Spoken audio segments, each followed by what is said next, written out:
The winter month of the famine.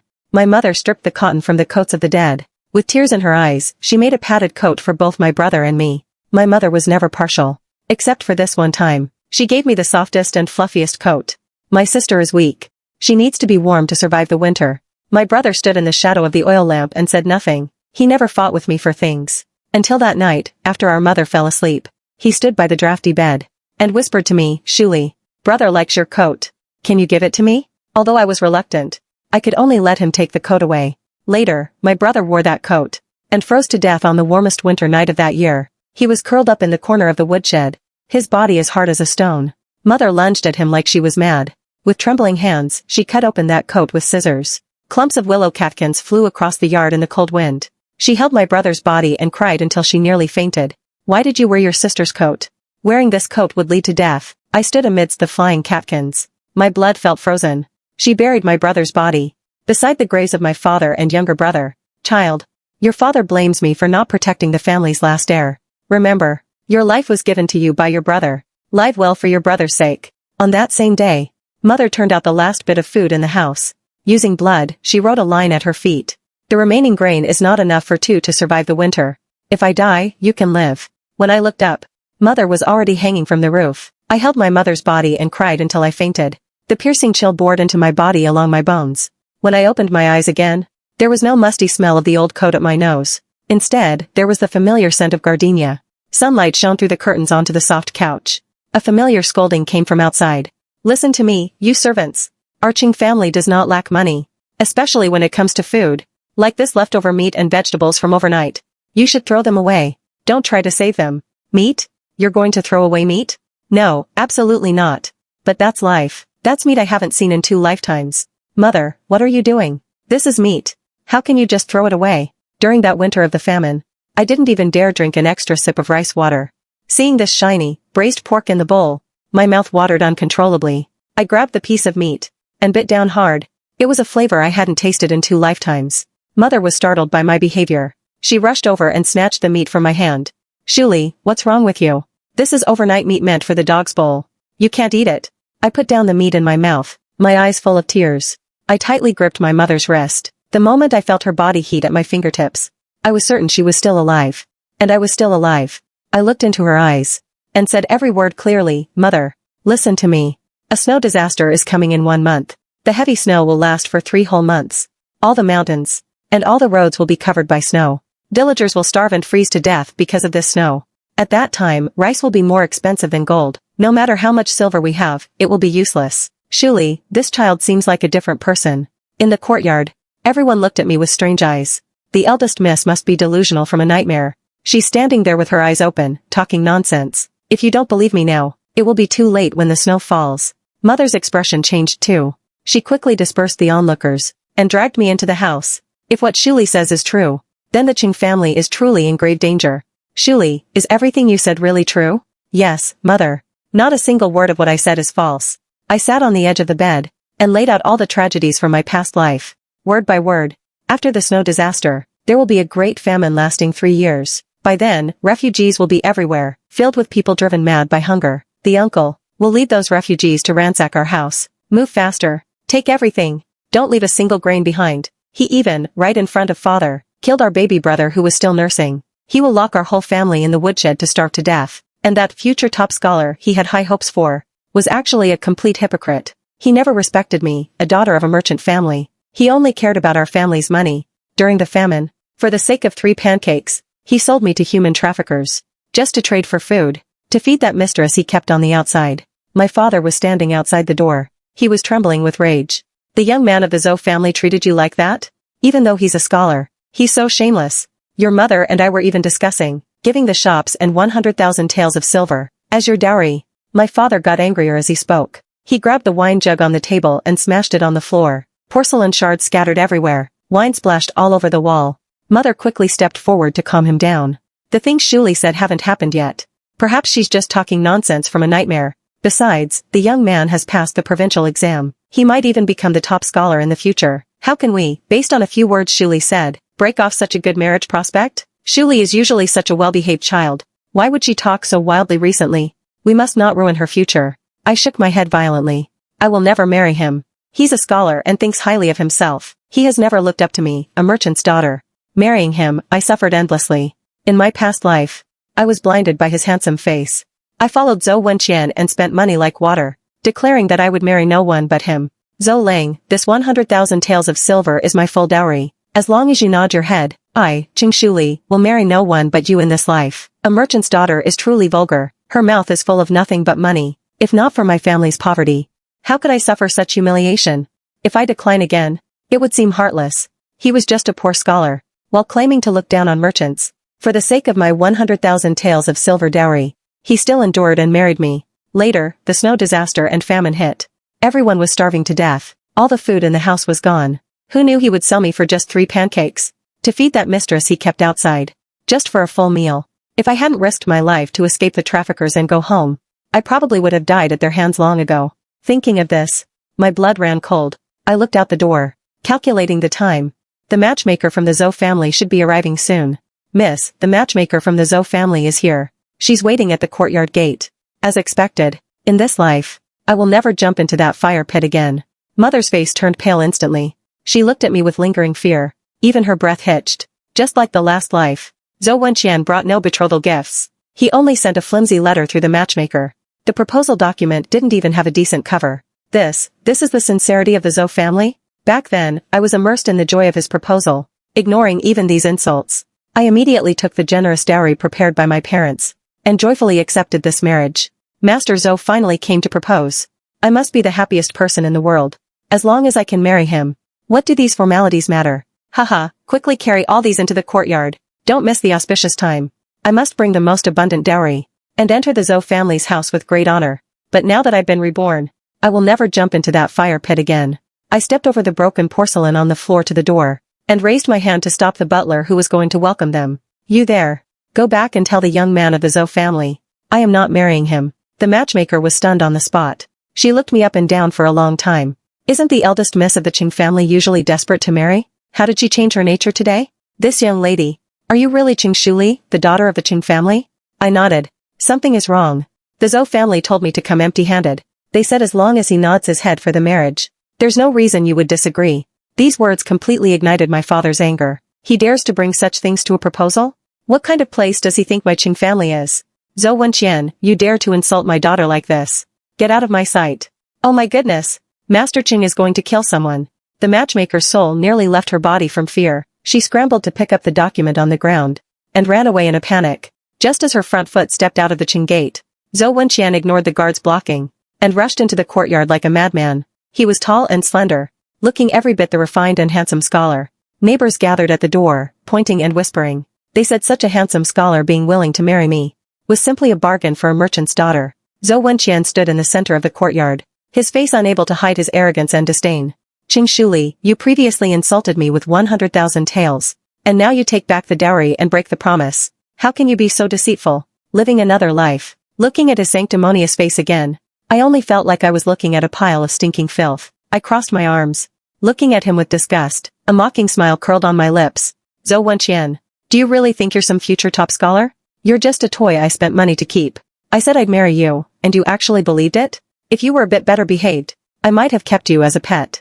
But you kept a mistress behind my back. Wait, are you tracking me? As soon as the words left his mouth, he realized he had just confessed without being asked. His ears turned red from shame and anger. He gritted his teeth and left a threat. Wait until I become top scholar, and become a high official. I will certainly punish you for the crime of insulting an imperial official. Today's humiliation. I will remember it. After speaking, he left in a pathetic state, his face flushed. I watched his retreating figure, and spat on the ground in my heart. Heartless wretch. In this life, I will never waste a single grain of food on you. Once that matter was settled, my parents finally believed what I said. My father took all the silver notes the Qing family could control, and cashed them all out from the bank. 3 full carts of gold, silver, and treasures were covered tightly with straw, and brought back to the mansion under the cover of night. The silver notes in the room were piled up like a small mountain, shimmering under the candlelight.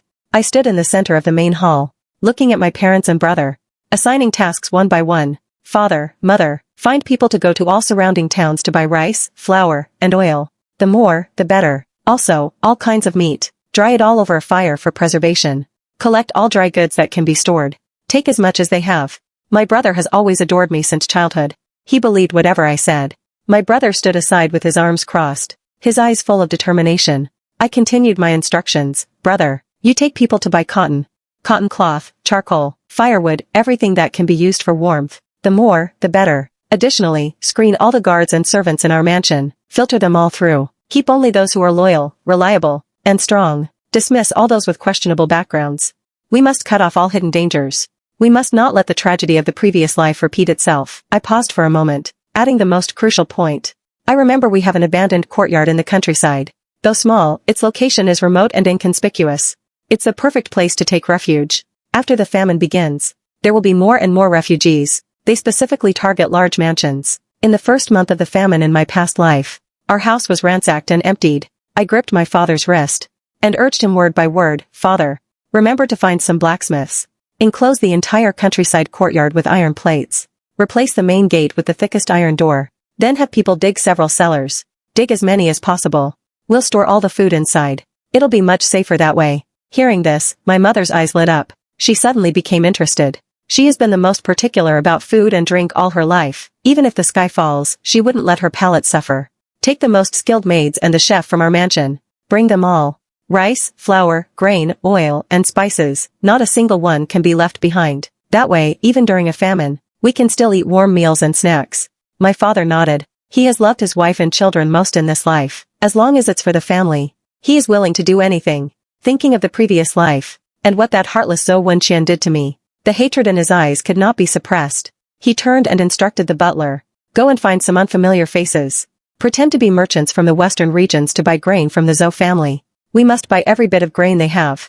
Don't leave a single grain for me. I quickly pulled him back, adding the most critical sentence. The Zhou family is both greedy and hateful. If you offer a high price for grain, they will certainly sell as much as they have. But this must wait until 3 days before the snow disaster. Otherwise, if they see it as profitable, they will surely hoard grain from the surrounding areas overnight. That would be counterproductive for us. After assigning the tasks, everyone set into motion. My brother took men and traveled to all the cotton mills. He bought up all the cotton on the market. They gathered all the charcoal. My parents and their people collected grain from all the surrounding villages and towns. Even the long-stored distillers' grains in the town, and the pickles from the sauce garden were not spared. Everything from the countryside was transported to the mansion. I took people to the old countryside courtyard, watching the craftsmen work day and night. The entire courtyard was encased in thick iron plates. The walls were raised by 3 feet. The main gate was replaced with a 3-inch thick iron door. We even hired the master who built traps for the imperial tombs to fill the perimeter of the courtyard with traps. 8 full cellars were dug in the courtyard. Each cellar was waterproofed and moisture-proofed, specifically designed for storing grain and supplies. 3 days before the snow disaster arrived, my brother and I, along with the servants, neatly arranged the collected cotton and charcoal. 200 pounds of cotton and cotton cloth, 500 pounds of fine charcoal and firewood, filled 3 whole cellars. 5 cellars were packed tight with grain and cured meat, enough to feed our family of over a dozen for 5 years. My brother and I worked for a whole day, before finally locking the door of the last cellar. I wiped the sweat from my forehead, leaning against the door and letting out a long sigh of relief. The heart that had been hanging for a month finally settled. Grain and meat are easy to store in snowy weather. Now, we are finally safe. As the night grew darker, my mother, with my 1-year-old brother, returned to the countryside courtyard from the large mansion just in time. She stood in the main hall, steadily assigning tasks to the selected servants. Assigning work. These servants were carefully chosen by my brother and me. All of them were veterans who had worked with my father for over a decade. Not only were they loyal to the Qing family, each of them was strong and fit, with exceptional skills. With them guarding the courtyard, even if we encounter refugee riots, we have enough of an advantage. I was helping my mother inventory the moved supplies, when a cold wind suddenly swirled something, and hit my face. It's snow. Why is there snow? I jerked my head up to look out the door. The sky was as dark as spilled ink. Snowflakes as big as goose feathers were already falling. In the blink of an eye, the bluestone slabs in the courtyard were covered with a thick layer of white. I paced back and forth in the courtyard, pacing anxiously. Father thought the snow disaster would only come in 3 days. When it was just getting dark, he went back to the large mansion in the city to settle the remaining servants and the shops. A sense of suffocation hit me. I turned and rushed into the main hall. Mother, it's snowing. Is my father not here yet? I remembered the timing correctly. The snow disaster is 3 days earlier than I predicted. My mother's hand kneading the dough froze in midair. Her face turned deathly pale instantly. She rushed to the door. This is the heaviest snow I have ever seen. If it falls all night, I'm afraid your father won't be able to make it over. These words were like an icicle, stabbing hard into my heart. Does missing it by one moment still mean fate cannot be changed? Ah. I held onto the doorframe, my vision going dark in waves. Images of the whole family dying tragically in the past life were surging wildly in my mind. Suddenly, the sound of rapid hoofbeats came from outside. Wife, quick, open the door. This snow is freezing me to death. Ah. It's father. Father is back. My hanging heart instantly settled back into my stomach. My brother and I quickly pulled open the heavy iron door. The cold wind wrapped in snowflakes poured in instantly. My father stood at the door leading two horses. His eyebrows and beard were covered in snow. The servants following behind were also in a pathetic state. Father, you're finally back. As soon as he entered the courtyard, Mother hurried up holding the hot soup she had brewed. Quick, drink some ginger soup to ward off the cold. My father took the ginger soup and drank it all in one gulp. It took a long time for him to warm up and recover. He let out a sigh of lingering fear. Just as they left the city gate, the snow began to fall. The main road was quickly blocked by snow. He braved the darkness and took a shortcut to barely make it back. The heavy snow kept falling, with no sign of stopping. Overnight, the snow outside reached over the knees. Just as dawn broke, several villagers carrying lanterns passed by my door. They were startled into stopping by the massive iron fortification. Outside my courtyard, they stood there whispering to each other. Why did they build such a high iron tower for their own home? Is it to prevent thieves? This isn't just to prevent thieves. Even wild beasts would have to detour around it. Fellow villagers, the weather this year isn't right. Yeah, October hasn't even passed, how can? Amidst the conversation, a thin figure squeezed up from behind them. It was none other than my uncle, Chen Huili. He poked his head over the iron fence, his face covered with a hypocritical smile. Stinky brother, why did you turn the old family house into this? What are you trying to guard against? Seeing the uncle come, my father immediately wanted to go greet him warmly, but he was pulled back halfway by me. I grabbed his arm and roared in a low voice near his ear. My voice filled with an unsuppressible chill. During the famine in the previous life, in my past life, it was my uncle who led the refugees to seize our Qing family mansion and starve us all to death. My mother stared coldly at the uncle, blocked outside the courtyard by the iron fence. There wasn't a hint of surprise on her face. She had long seen through his character. Among the Qing brothers, this eldest brother is the most wicked. On the surface, he's all smiles, but behind your back, he takes your things and curses you to death. My mother was right. My uncle is both selfish and envious. The exact opposite of my father's good-natured personality. He hasn't done an honest day's work in his life, always using his status as my father's brother to embezzle money from our family's estates. Sometimes when his addiction flared up, he would use our estate's name to buy things on credit. Furthermore, he lost 9 out of 10 bets. Creditors came to our door every few days for payment. My father was well aware of all these things, but out of brotherly affection, he turned a blind eye. He always felt that brotherhood was as solid as a mountain, and that siblings taking a little money was no big deal. But my mother had had enough. Once she heard he would harm our family in the future, she certainly wouldn't let my father open the door. She immediately called 2 guards and had my father tied up and taken back inside. Uncle saw all of this from outside and started jumping in fury on the spot. Vile and filthy language was hurled into the courtyard, one sentence after another. Open the door right now. You coward. Some man you are. Being controlled by a woman. Are you worthy of our late mother? Without her raising you, would you be where you are today? Hey, Qingzong Yuan. You're a hypocrite, worse than a pig or a dog. I carried a bowl of freshly cooked braised pork and slowly walked over to the iron gate. Deliberately, in front of him, I picked up a piece and put it in my mouth. The sauce was sweet but not greasy. The meaty aroma instantly burst in my mouth. I spoke slowly. Oh right. Uncle, if you call my father a pig, then what does that make you? My uncle turned green with rage at my behavior, clutching the iron fence and shouting curses. Eat, go on, eat until you choke to death. Is there any place for you to speak in the Qing family? Your father should have married you off long ago. Hearing this, my mother rushed out with a basin of boiling water. Shuli is Qingzong Yuan's daughter. If it's not her place to speak in the Qing family, is it yours? I turned toward the big yellow dog in the yard, threw him a piece of meat, while my eyes remained fixed on my uncle, my voice full of mockery. Uncle, stop yelling. Even our dog won't bark at you anymore. You should hurry home and eat a few more bites. Better to be a well-fed ghost now than to freeze to death in the famine later. Uncle pointed fiercely at my mother and me, trembling with rage. His insults got even viler. Fine. Just you wait. Like mother, like daughter. Wait until my brother divorces you. He left, grumbling and cursing. Before he left, he stared fixedly at the bowl of meat in my hand and scanned the courtyard once more. The greed and malice in his eyes were impossible to hide. The Qing family's assets will be mine sooner or later. I knew he had taken the bait. The script from the past life. I will rewrite the ending myself this time. During dinner, I recounted how uncle had harmed our family during the famine in my past life, and how he had crushed our 1-year-old brother to death in front of father. I explained it in great detail to my father. But after speaking for so long, he still wouldn't believe it. He always felt that a biological brother from the same womb would never commit such an atrocious act. That night, he tossed and turned without sleeping. He got up as soon as dawn broke to knock on my door, his eyes bloodshot. "Shuli, is your uncle really as vicious as you say?" He was restless and troubled, pacing back and forth in the room.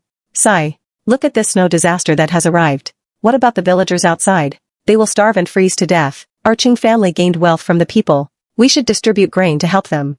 My father, Qing Zongyuan, lived up to his name. He was virtuous and kind to a fault his whole life. His kind heart hadn't changed. To dispel his naive Saint Mother notions, I didn't waste any more words with him. I pulled him directly up to the watchtower in the yard. "Father, take a look outside first."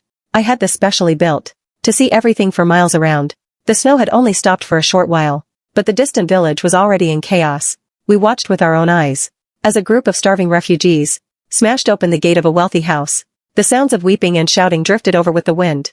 In less than an hour, that household went silent. The grain in their courtyard was looted clean, and the house was set on fire. My father stood on the watchtower, his face pale, unable to say a single word. Many people starve to death during a famine. When people turn wicked, they are worse than beasts. Where is the humanity? It's all an instinct to join the chaos and loot. Looting our family's grain wasn't enough for them. They didn't even spare our nursing brother. "Father, you think they are pitiful. But what about them? They would love for the Qing family to disappear forever in this famine." After coming down from the watchtower, my father never mentioned opening the granary again, or helping the villagers. He finally understood that in this sudden disaster, indiscriminate kindness was just pushing the whole family toward death. The snow has fallen for 3 days and 4 nights. When villagers pass by our door, they are all exchanging news. The main roads are completely blocked. The canal has frozen over. Grain transport can't get through. All the grain shops in town are closed. Meat prices have gone up over tenfold. This life is unbearable. Some families who sensed something wrong have started to hoard supplies. But this is just the beginning. Back then, this blizzard continued off and on for 3 whole months. In the first month, the heavy snow blocked the mountains. Those who went to transport grain were all trapped and died in the snow. The imperial relief grain never arrived. Everyone had limited grain in their hands. In order to survive, roaming bandits appeared everywhere, breaking gates and killing people, looting and robbing homes. The second month, the snow continued to fall intermittently. Everyone had long since finished their surplus grain and burned all their firewood and charcoal. More and more people starved and froze to death. The third month, the snow finally stopped, but half the houses in the village were buried in snow. The crops in the fields were all frozen and ruined. The long famine and plague were just beginning. Just as I was lost in the memories of my past life, the sound of sizzling oil came from the kitchen. My brother walked out carrying a plate of freshly grilled chicken wings. The savory meat aroma instantly pulled me back to reality.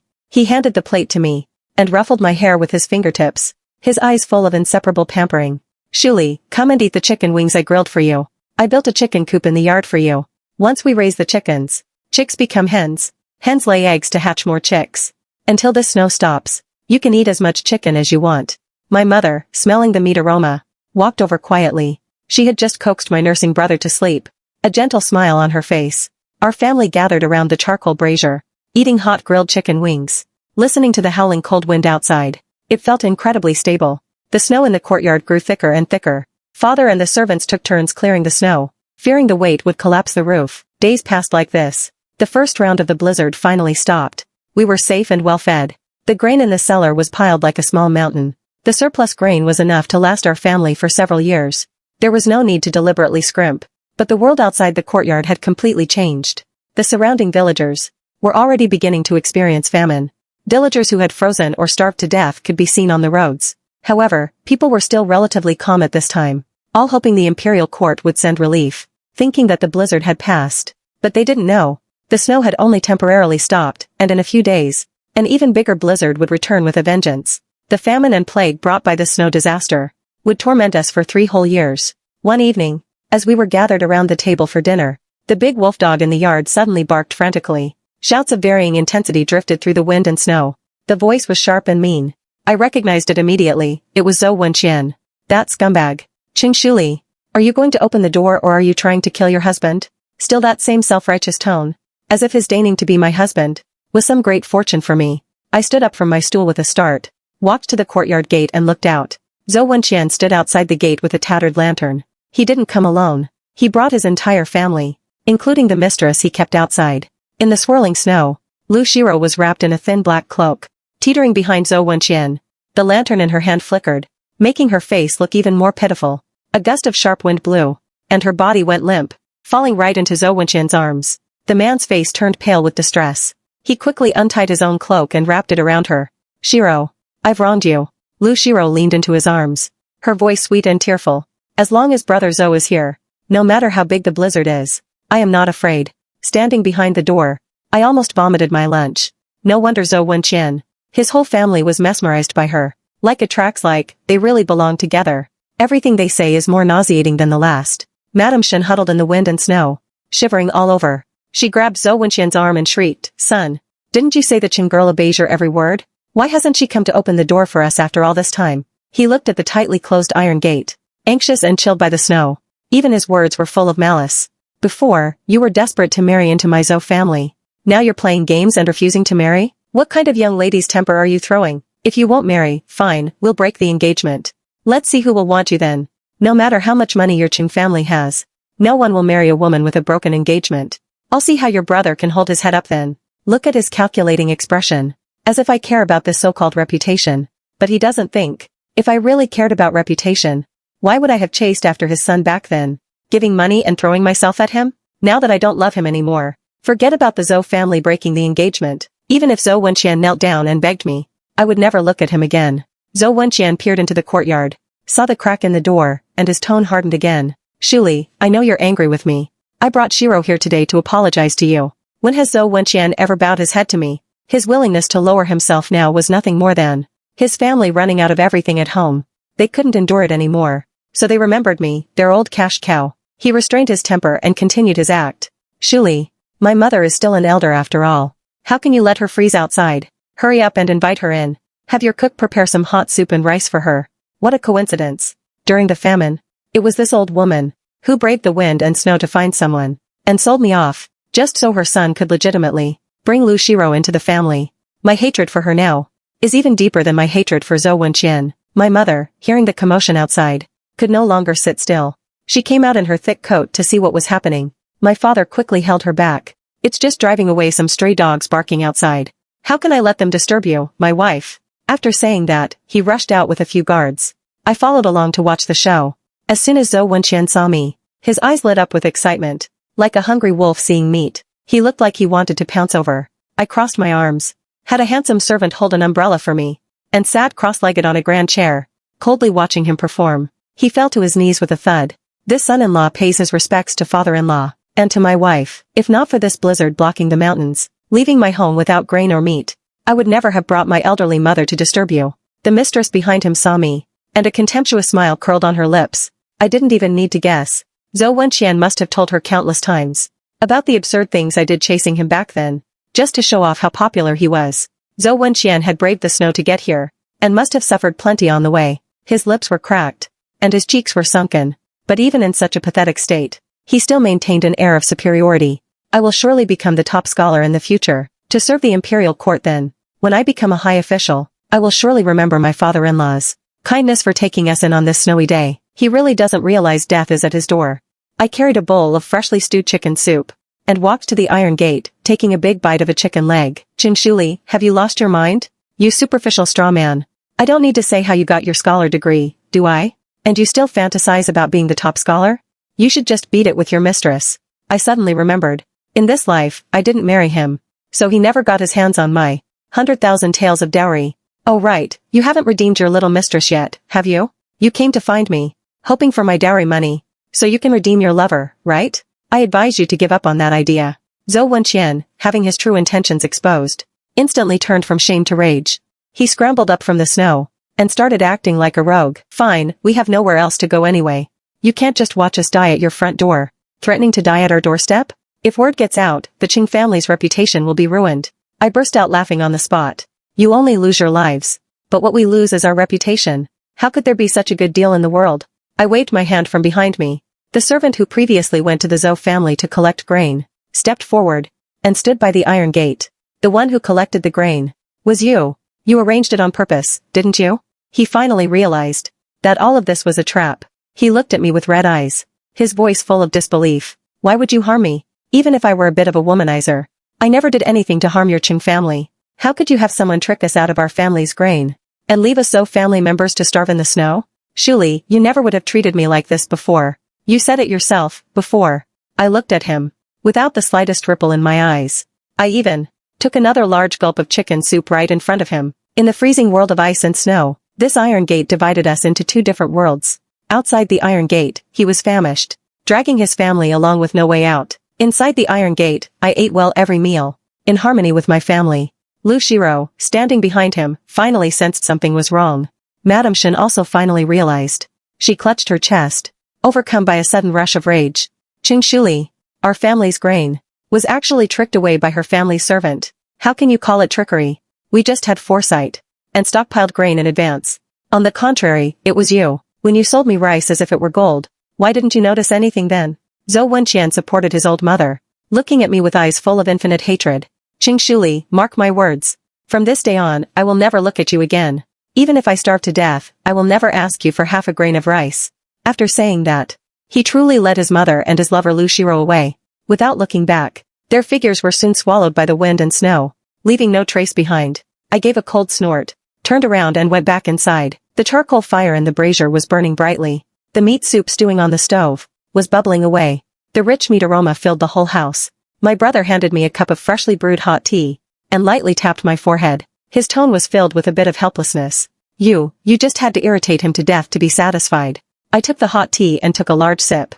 The warmth slid down my throat into my stomach, dispelling the cold that had clung to me. I'm just cutting off his hopes early. He's seeking his own death. He can't blame me for being cold-hearted. My father sat in the grand chair nearby, his brow furrowed tightly. Zhou Wenqian is a very petty man, and holds a grudge for the smallest slight.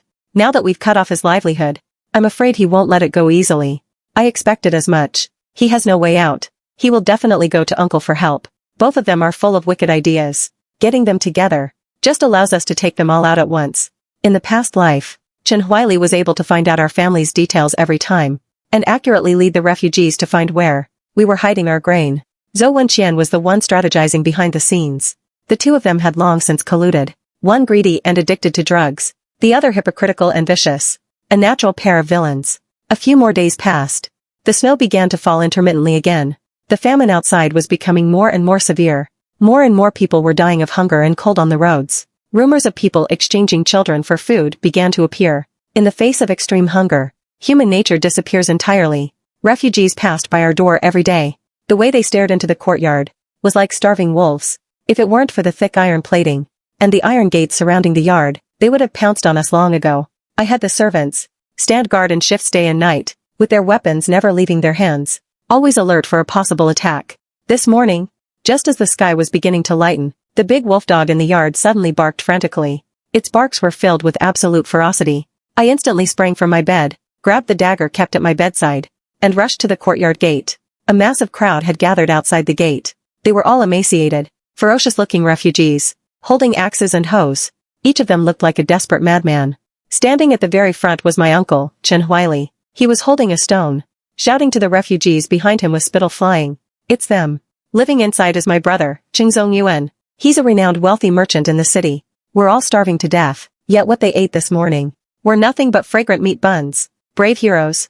If we find a way to break this iron gate today, we can take all the grain and meat from his house. If you are saved, then all the villagers will be saved. Whether or not they open the door is up to them. His words were like a match, instantly igniting the madness in their hearts. They shouted and raised their tools, smashing them against the iron gate. The deafening clangs made ears ring. Stones fell like rain, hammering against the iron-plated walls. My father heard the commotion and rushed out. Did my elder brother really lead people here? Seeing his brother standing outside the gate, the last glimmer of hope on my father's face instantly vanished. Chen Huili, there is no more brotherhood between us. Go away. I'll act as if I never had a brother like you. Fine, those are your words. Who the hell wants to be brothers with you?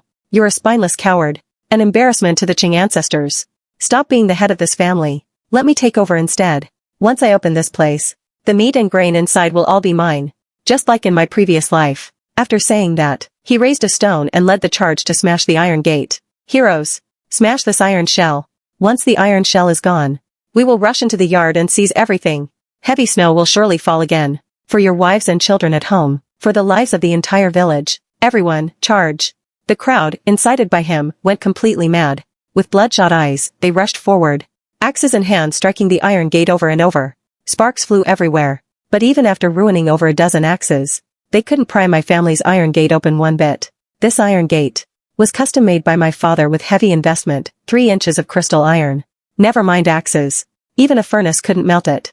I pulled up a grand chair in the courtyard, leisurely adding charcoal to the brazier, holding a cup of hot tea in my hand. A row of well-fed and satiated, strong servants stood behind me. I took a moment to glance outside the gate, and instantly saw several familiar faces in the crowd. They were all the leaders of the mob who stormed our house in my previous life. I sneered in my heart. Heaven really is on my side.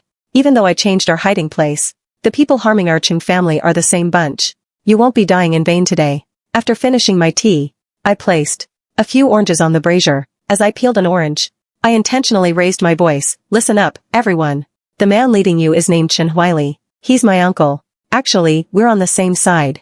The reason he's doing this is to gather you all here so we can kill you, steal your axes, and take your new cotton coats to survive the winter. As soon as I said that, the smashing at the gate stopped instantly. The rioting crowd looked at each other, their madness replaced by hesitation and suspicion. But they had to stop even if they didn't want to. Because as I spoke, my brother triggered a mechanism on the wall. From the ground by the wall, hundreds of poison arrows slowly emerged. The arrowheads shimmered with a faint blue light, like the flicking tongues of poisonous snakes, all aimed directly at the crowd outside. In this famine, there is one thing more important than food. That is weapons. Whoever holds the weapons, holds the right to survive.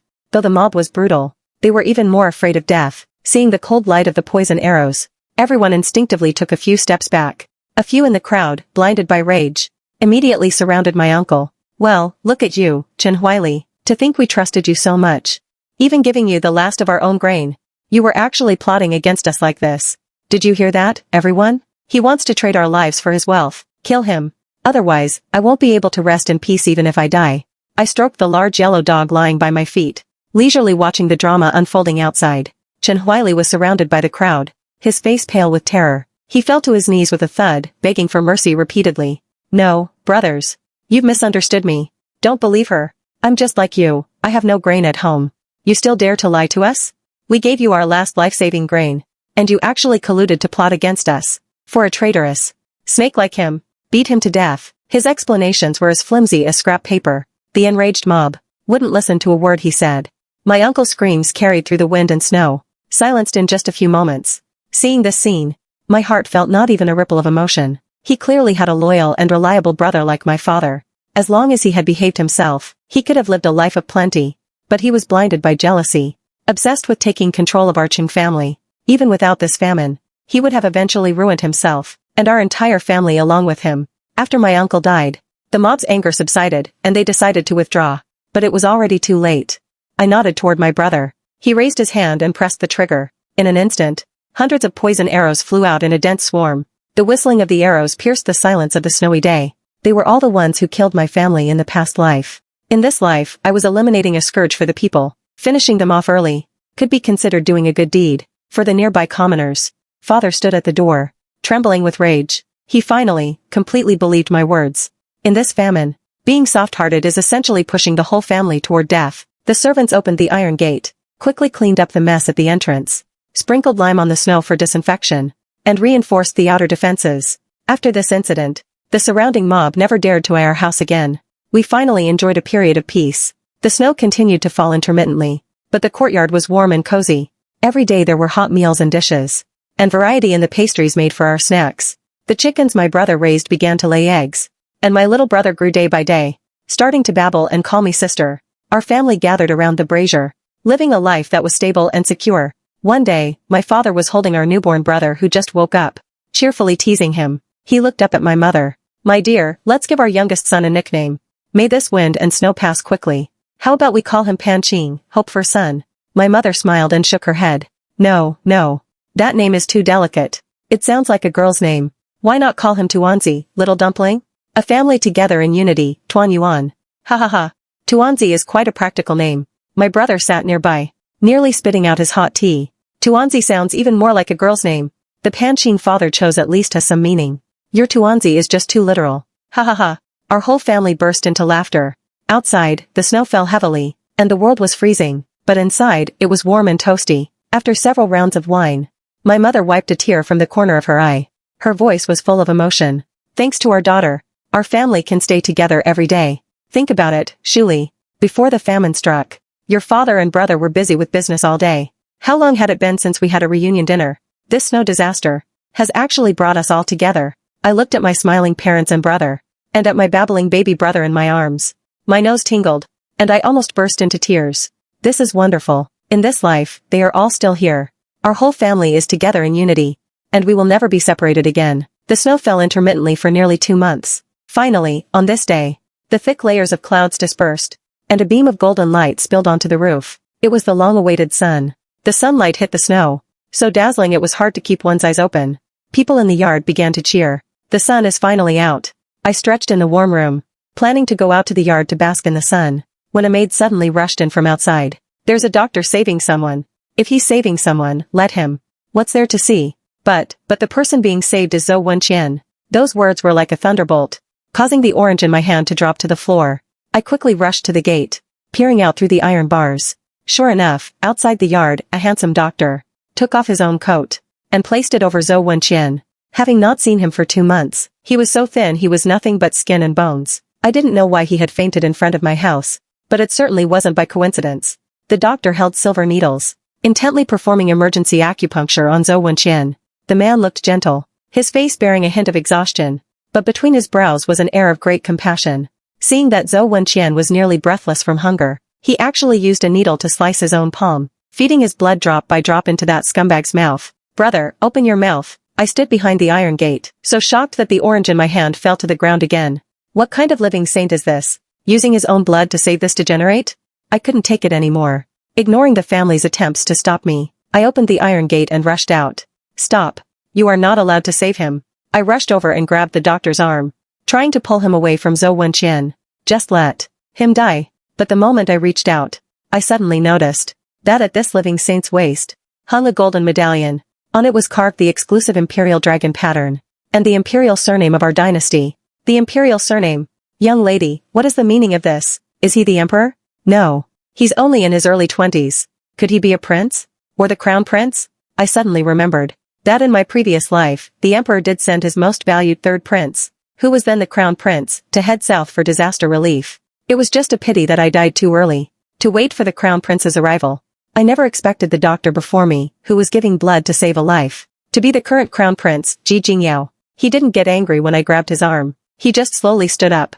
With every movement, he carried an aura of imperial majesty that one dared not look at directly. Young lady, why do you stop a healer from saving a life? This composed and dignified air truly belonged to royalty. I quickly withdrew my hand and performed a proper, respectful bow. I forced a polite smile. Your Highness, no. Doctor, I was reckless just now. How about you come into my house for a meal, and then come back to save him? It happens to be time for lunch. We can add another set of chopsticks for you. He looked down at the weak, barely breathing man on the ground, then looked back at me, a faint smile curling at the corner of his mouth. Since that's the case, this humble student will gladly accept your kind offer. His status was mysterious, so I couldn't rashly stop him from saving lives. If I were accused of failing to save a dying person, the Qing family would be finished. You are too kind, sir. Please follow me inside to warm up. I invited him into the yard, and had the cook prepare a table full of hot meals, to entertain him with the best hospitality. He didn't refuse, quietly ate his meal, and finished with a cup of hot tea. Only then did he get up to go back out and continue the acupuncture on Zhou Wenqian. In no time at all, Zhou Wenqian actually woke up. Seeing me there, he looked like he had caught his last lifeline. My lady, my good lady, I never should have messed around with Lu Shiro. For just a few corn cakes, she actually sold my mother to a human trafficker. I watched with my own eyes as mother was dragged away. Who would have thought they would actually? At the mention of his grief, Zhou Wenqian burst into tears. He crawled forward 2 steps on the ground, reached out and grabbed the hem of my dress. It was my fault. My lady, save me. If you're still angry, I will go and tie her up for you to beat and scold as you please. As long as you give me a bite to eat. Zhou Wenqian, can you have a bit of dignity? Who was it that said they would never eat half a grain from the Qing family? My lady must have remembered incorrectly. Those words didn't sound like they came from a human, they came from a dog. It wasn't me. Ha ha ha. It wasn't me. He seemed to still hold a glimmer of hope, raising a finger to point at Ji Jingyao, who was packing his needles nearby. With a smug smile appearing on his face. He's the doctor you brought to save me, right? I knew it, you bring good fortune to your husband. As long as I'm with you, I will always be blessed. I was literally laughed by his audacity. I spat fiercely at him. If you dare to shout nonsense again, I will throw you out immediately. Ah, my lady, my lady. He shrank his neck in fear, and quickly changed his tune. I ignored him, turned around and walked to Ji Jingyao, putting on a dignified and respectful manner. In a voice only the two of us could hear, I said word by word, Your Royal Highness, this Zhou Wenqian is the one who colluded with Chen Huili, and is the culprit who delayed your disaster relief efforts. The Grim Reaper. Yes, it's him. He's the one who intentionally gave the grain transport team the wrong directions. The suffering of my past life wasn't for nothing. I was also lucky to have a good memory, clearly remembering that when I was starving in Zhou Wenqian's house back then, I saw my uncle come to see Zhou Wenqian late at night many times. The two of them would lock themselves in a room and whisper. They had colluded a long time ago. It was only after living a second life that I slowly figured out the inner workings. No wonder Chen Huili, in my previous life, could figure out our family's bottom line every time. It must have been Zhou Wenqian who told him everything about our family. The two of them plotted to eliminate our Qing family, so they could seize our family fortune. Zhou Wenqian strategized behind the scenes, while Chen Huili led the charge in front. The two worked together like wolves and jackals, committing all sorts of evil deeds. In my past life, when the Crown Prince led the relief team south, they not only got lost in the snowy mountains, but even encountered bandits. Thus, the best opportunity for disaster relief was delayed. Thinking about it now, that was definitely Zhou Wenqian's doing. In order to please my uncle, he intentionally gave the relief team the wrong directions while Zhou Wenqian was unconscious. I had already simply cross-checked all clues with the Crown Prince. He personally admitted, there was indeed a scholar who pointed out a shortcut. It turned out to be a dead end. We were trapped for over 10 days. Half our men died or were injured. If not for my great luck, I would not have escaped that fate. And the appearance of that guide is exactly the same as the man before us. Ji Jingyao's face instantly turned cold. The compassionate gentleness from when he was saving lives vanished without a trace, replaced by a lethal, imperial intensity. Zhou Wenqian, do you plead guilty? My lord, spare my life. I confess. I confess. How did you get your status as a scholar? I hate exam cheaters the most. Tell me who the official you bribed is, and I might leave your corpse intact. The smile on Zhou Wenqian's face froze instantly, his complexion as pale as a sheet. He finally realized that the doctor who saved him was no ordinary traveling physician. He slumped to the ground with a thud, his legs shaking like a leaf, unable to even speak a complete sentence. Ah, I'll confess everything. Please, Crown Prince, spare my life. Ah, don't come near me. After that day, Ji Jingyao stayed in our rural courtyard. The followers and guards he brought for the relief effort gradually found their way here as well. Our small yard became the command center for disaster relief in the area. Zhou Wenqian was taken by the Crown Prince's guards that very day and locked in the woodshed to plead for a way to survive. He confessed everything he knew. Not only did he admit to exam cheating and the entire process of bribing officials, but he also confessed to his collusion with Chen Huili, inciting the mob to rob the wealthy, and all evidence regarding intentionally misleading the relief team. Following his testimony, the Crown Prince dispatched guards overnight to round up the officials in the surrounding counties who were involved in the cheating scandal, and the corrupt local gentry who used the disaster to cause trouble, taking them all down in one sweep. Watching the Crown Prince's swift and decisive methods, my father was deeply awestruck. A saintly heart, yet one who distinguishes right from wrong clearly. He will surely be a brilliant ruler in the future. The snow continued to fall intermittently, and the famine outside remained severe. Every day, desperate refugees collapsed in the snow, never to rise again. Looking at the tragic scene outside, the Crown Prince was filled with worry all day. The grain for disaster relief was blocked behind the snowy mountains and couldn't be transported in. The only stockpiles he had couldn't last much longer. Seeing his troubled expression, I ultimately couldn't resist knocking on his door. Miss Cheng, you're still awake so late? Is something the matter? I have an idea. I'm not sure if it's appropriate to say. I once went to a disaster area with my father, and saw the people there displaced and suffering, with the starved lying everywhere. My heart was deeply pained. I walked to the desk, pointed to the map he had spread out on it, and explained the method I had thought about for a long time. Word by word, Your Royal Highness, grain is currently limited. We cannot distribute it indiscriminately, or it will be looted and gone in less than 3 days. We must categorize the disaster relief. Save the elderly, the weak, and children first, distributing porridge at fixed points every day, to ensure they can survive. Ji Jingyao's eyes instantly lit up. He leaned forward slightly, signaling for me to continue. The able-bodied men shouldn't be given grain for free. We should use work for relief. Let them clear the snow from the official roads, dredge the frozen river channels, and repair the houses collapsed by the heavy snow. Give them grain according to how much work they do. The more they work, the more they receive. This way, it not only solves the problem of insufficient grain, but also gives the refugees something productive to do, so they won't gather to cause trouble. Moreover, it will quickly clear the roads, allowing the relief grain from outside to be transported in sooner. 3 benefits in one move. Miss Ching, you truly are a genius. The problem that had troubled me for days was solved by a single sentence from you. He immediately gathered all his followers and drafted the work for relief regulations overnight. As soon as dawn broke, he sent people to post notices in every village. The effectiveness after the plan's implementation was surprisingly good. The refugees, who were originally wandering aimlessly, now had a proper way to survive. They all rushed to sign up, and no one gathered to fight or rob anymore. The security in the surrounding area improved instantly, and the progress of clearing the official roads was rapid. Watching the methods implemented by the Crown Prince, my parents admired me more and more. Shuli, you really are the lucky star of our Qing family. I've discussed it with your mother. We've decided to take the grain from the cellar and use part of it to save the disaster victims. Our Qing family must also do our part. My father took the servants to deliver the grain to the temporary porridge distribution points. With the Crown Prince presiding, I will surely do my best to help. This grain, please allow the Crown Prince to allocate it as he sees fit, to save the refugees from their suffering. Ji Jingyao looked at my father and solemnly stood up to give a bow. Please, rise. I have heard your name is Qingzong Yuan. If this famine is passed safely, I will certainly inform my royal father upon my return. To grant the Qing family a grand reward, he suddenly turned to look at me, who was standing aside. Don't act so obedient. I can see the smirk you're trying to hide. I couldn't help but curl the corners of my mouth, my heart filled with pure satisfaction. Rewards? I've seen plenty of money in this life, but I've never been a lady of an official family before. To earn dignity for my parents and brother is proof that this rebirth was not in vain.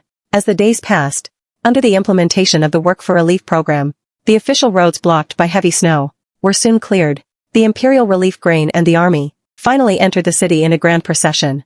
A steady stream of grain and medicine was transported in, and the refugees who had been starving for months finally had hope to live. The heavy snow that had lasted for 3 months finally stopped completely. The famine that had tortured us for 3 full years in my past life, and the subsequent plague, under the Crown Prince's coordination and our family's help, gradually subsided in just 3 months. Sunlight spilled over the earth again.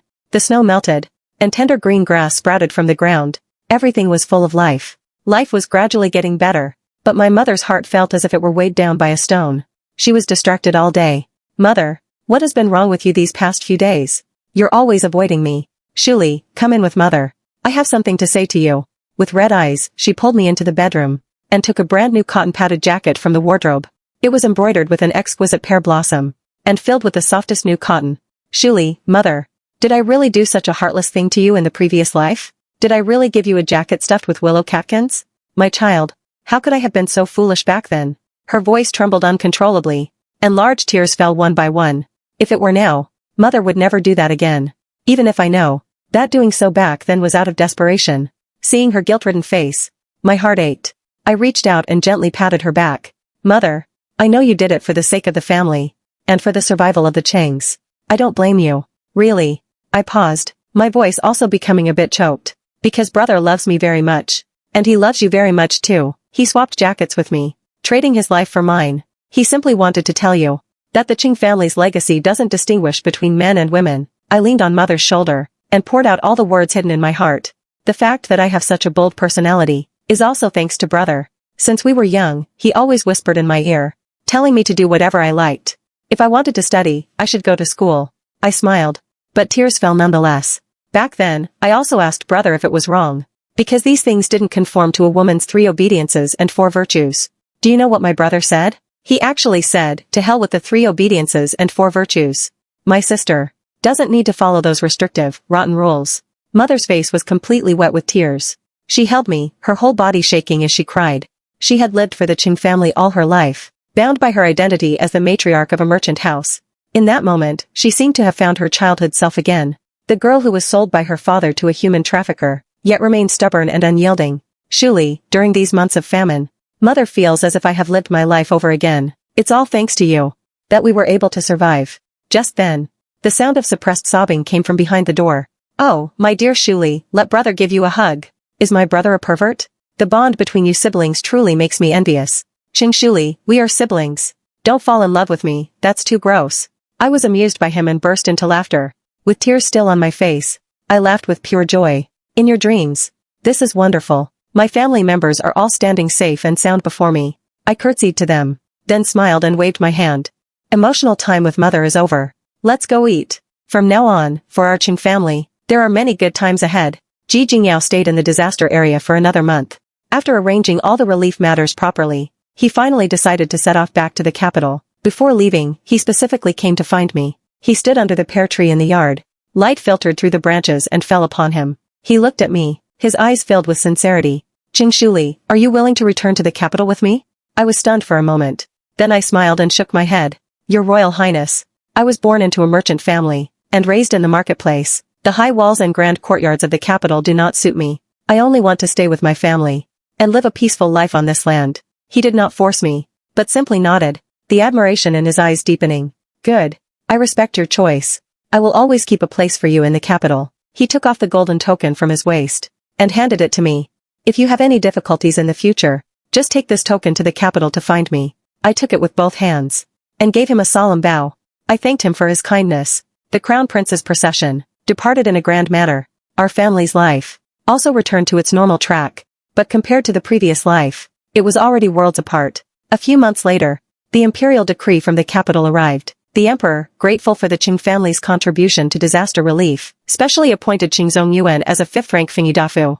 Although it was an honorary title, it freed the Qing family from the low status of merchants, gave my brother a special imperial business permit, and took our family's business to the next level. What was most surprising was that the emperor actually broke precedent and gave me a 7th-rank title, Lady of Title, Onren. He specially permitted me not to kneel before officials, and rewarded me with countless gold, silver, and silks. The entire county was in an uproar. No one would have thought that the merchant girl who once chased after the scholar Zhou Wenqian would actually become a lady of title honored by the court. Those who used to mock me for throwing myself at Zhou Wenqian, now, upon seeing me, showed nothing but respect. As for Zhou Wenqian, after being escorted back to the capital, he was sentenced to execution after the autumn for his many crimes.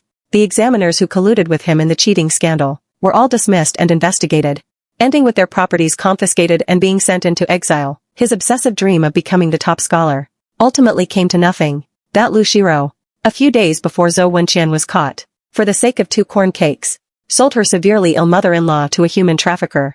Later, she herself was sold several times by refugees, and finally died in the famine, without even anyone to bury her corpse. As the days passed, 5 years went by in the blink of an eye. The Qing family's business grew larger and larger, becoming the largest merchant house in the surrounding area. Yet no one dared to say our merchant status was lowly anymore. My brother married the daughter of the neighboring county magistrate. My sister-in-law is gentle and virtuous, shares a deep bond with my brother, and treats me like her own sister. In the 2nd year, she gave birth to a chubby little nephew for me. My mother no longer needs to be trapped in the inner quarters, calculating petty family matters. Using the money my father gave her, she opened an embroidery workshop. She took in many girls who lost their families in the famine, teaching them the craft of embroidery, so they could survive by their own skills, and live the way they wanted to. My father remains that kind-hearted old man, but he no longer gives charity indiscriminately. He opened a granary in the county, releasing grain during lean years, and storing it during bountiful ones to prepare for famine. He became a great philanthropist praised by everyone for miles around. Great benefactor Qing. Thanks to you, we can feel at ease, taking from the people, and using it for the people. That is the right path. My little brother, Duanzi, also grew up healthy, becoming a mischievous little troublemaker. Yet he only listens to me. Every day he follows me around, calling me sister incessantly. I sent him to the best private school. He is not hypocritical like Zhou Wenqian. He is a true scholar in the making. His teacher says he will surely pass the imperial exams in the future. And as for me, I did not trap myself in romance like in my past life, nor did I, as others expected, marry into a noble house using my status as a lady of title. I opened a private school for girls in the county, taking in those girls who want to study. I teach them to read and write, to do arithmetic and bookkeeping, teaching them that they don't have to depend on men, but can survive by their own abilities. Occasionally, the Crown Prince sends letters, asking me if I'm doing well. From time to time, he also travels south to visit me, but he has never again mentioned me returning to the capital with him. Qingshuli, this school of yours is thriving. I've heard all about it, even in the capital. Your Highness, you flatter me. I only want to do something practical. The high walls of the capital may be stable, but they are not as free as this little courtyard of yours. I actually envy you. We became confidants who could talk about anything. He is the high and mighty crown prince. And I am a merchant girl from the countryside. Yet we share a mutual understanding that others cannot fathom. It was another winter month. And snow began to fall from the sky again. Snowflakes as large as goose feathers fluttered down. But the snow no longer carried the same dread as the disaster from years ago. Our whole family gathered in the warm house. The meat soup in the copper pot was bubbling, filling the room with the aroma of meat and the sound of laughter. I leaned by the window, holding the pearwood hairpin my brother carved for me, watching the snow filling the sky outside. My lips couldn't help but turn upward. In my past life, I died in this starving winter month. My family destroyed, meeting a tragic end. In this life, I was reborn before the disaster struck. Using the memories of my past life, I brightened the future of my entire family. My brother walked over to me with a cup of hot wine, following my gaze out the window. Shuli, what are you thinking about? You're so lost in thought. The wine is getting cold. I was thinking, the fact that our family can be together like this. It really feels like a dream. Haha. Silly girl, this isn't a dream. This is our Ching family's good fortune. Silly girl, every year from now on, we will be together like this, whole and complete. It's a promise, no one is allowed to leave first. The Ching family's good days have only just begun. The snow outside continued to fall, but the charcoal fire in the room burned brightly. The warm firelight was reflected on each of our smiling faces. I know that in this life, I will never again experience that desperate, starving winter. Our Ching family's good days are long and plentiful.